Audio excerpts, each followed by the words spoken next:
Pow, pow, chicka, pow, wow.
Oops.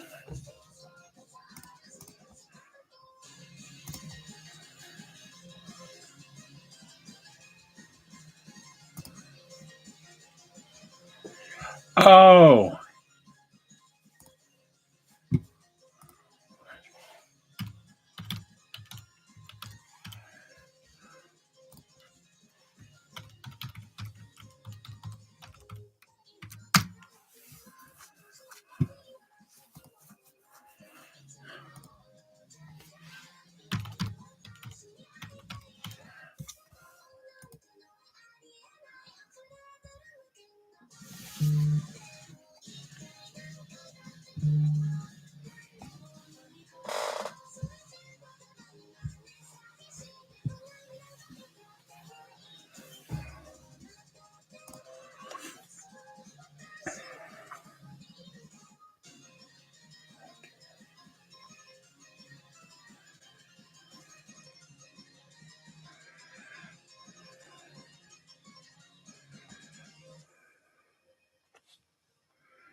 Oh.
Alexa, how do you spell substitute? Substitute is spelled S-U-B-S-T-I-T-U-T-E.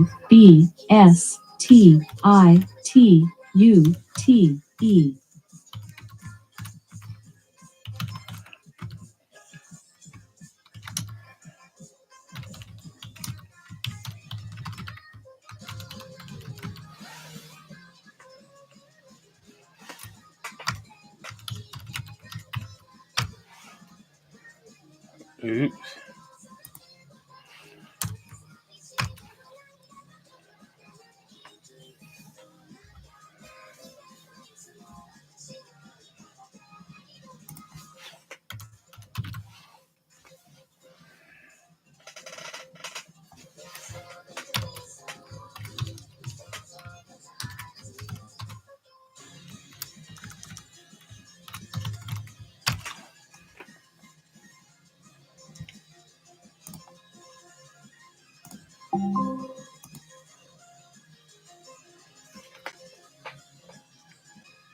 Here are the product details from Amazon. Amazon Basics Everyday Paper Plates, Disposable. Would you like to see ratings or similar items? If you are No. ready, I can also place an order for you.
Advisory.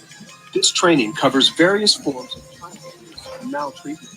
In the event you have personally experienced abuse or know someone who has, it is important to realize this training module may trigger memories and reactions. If needed, please take a break, speak to an understanding loved one, or reach out to a clinician.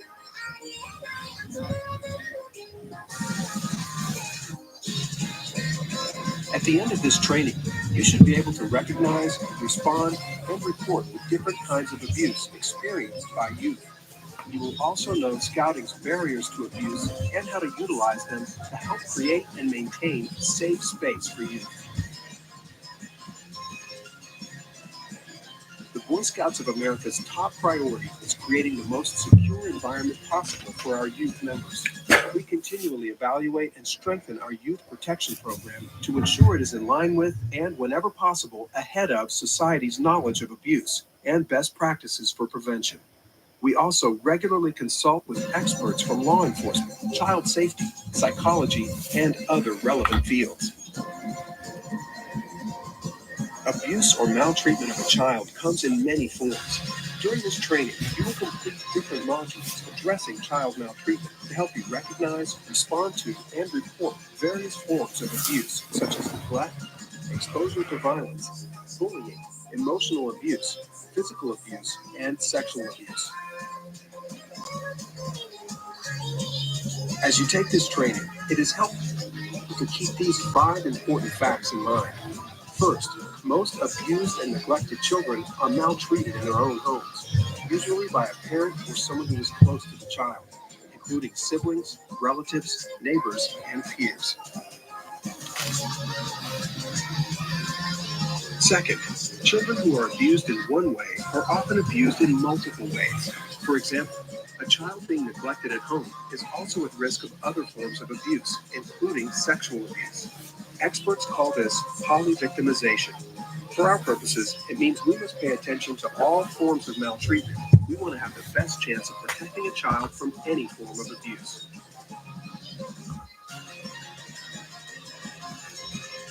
Third, studies show that children who have been previously abused are at a higher risk of abuse by other perpetrators. This is because those who abuse children are very good at picking up on signs of previous abuse.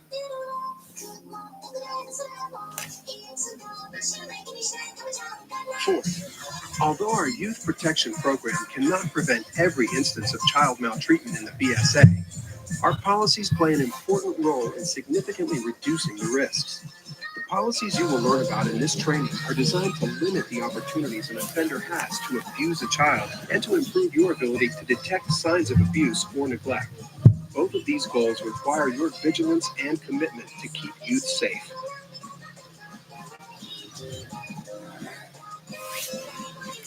Fifth, building resilience. The ability to recover from adversity can help children overcome many life challenges, including instances of abuse. The BSA and you, as an adult leader in the program, play a huge role in developing resilience in children. Providing positive role models, guidance, support, and a safe space can tremendously help a child throughout his or her life.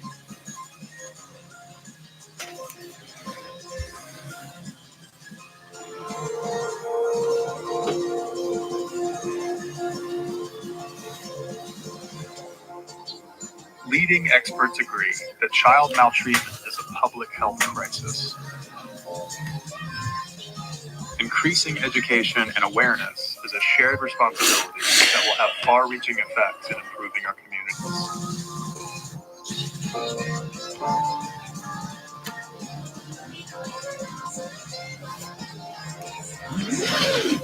Centers for Disease Control, major healthcare systems in the country have said that violence, particularly child abuse, is a public health crisis. And the reason for that is we know child abuse is the feeding system for hundreds of other medical and mental health conditions. We know every year we're spending hundreds of billions of dollars dealing with cancer and heart disease and diabetes and anxiety and depression and a whole host of other issues. We could change all of that if we could reduce violence on the front end. The world would look very differently if we significantly reduced maltreatment. Whatever the social ill is that you care about, you want to reduce juvenile delinquency, you're going to have to reduce child abuse. You want to reduce crime as a whole, you're going to have to reduce child abuse. You want to reduce domestic violence, you're going to have to reduce child abuse. You want to reduce bullying, you're going to have to reduce child abuse. You want to reduce mental illness, you're going to have to reduce child abuse. Child abuse is the feeding system for almost every social ill in our country. Whatever it is you care about, you must care about reducing child abuse because they're connected. When we have the opportunity to increase awareness with youth serving organizations, with faith communities, with teachers and everyone else involved with these youth, we are able to provide a safe. Abusers often try to isolate a child to create opportunities for abuse. For this reason, BSA requires 2 deep leadership on all outings. 2 registered adult leaders 21 years of age or over are required on all scouting activities, including meetings. There must be a registered female adult leader 21 years of age or over in every unit serving females. A registered female adult leader 21 years of age or over must be present for any activity involving female youth. Notwithstanding the minimum leader requirements, age and program-appropriate supervision must always be provided. The BSA has adopted mandatory policies called barriers to abuse for the safety and well-being of youth and leaders. Adults who use barriers to abuse inside and outside of Scouting will reduce opportunities for incidents of child abuse to occur. All adults present on overnight activities must be currently registered with the Boy Scouts of America. Registration includes completing an application, submitting a registration fee, a criminal background check, a volunteer screening database check, and completion of mandatory youth protection training. A limited exception for parents and legal guardians of Cub Scout youth attending Cub Scout events with their children is allowed. What is the limited exception for Cub Scouting? A parent or legal guardian of the Cub Scout is not required to register with the BSA to stay overnight with their child. The parent or legal guardian must review the How to Protect Your Children from Child Abuse, a parent's guide that is found in the front of each Cub Scout handbook. If you are a parent or legal guardian staying overnight with your Cub Scout and are not a registered adult in the BSA, you must be accompanied by a registered adult leader at any time you are with youth members other than your own child. If you are an adult staying overnight and are not a parent or legal guardian of a Cub Scout in attendance, you must be currently registered with the BSA. This exception only applies to parents or legal guardians staying overnight with their own child. For example, an uncle or grandmother who wishes to stay overnight, but is not the legal guardian of the Scout, must register with the BSA to stay overnight.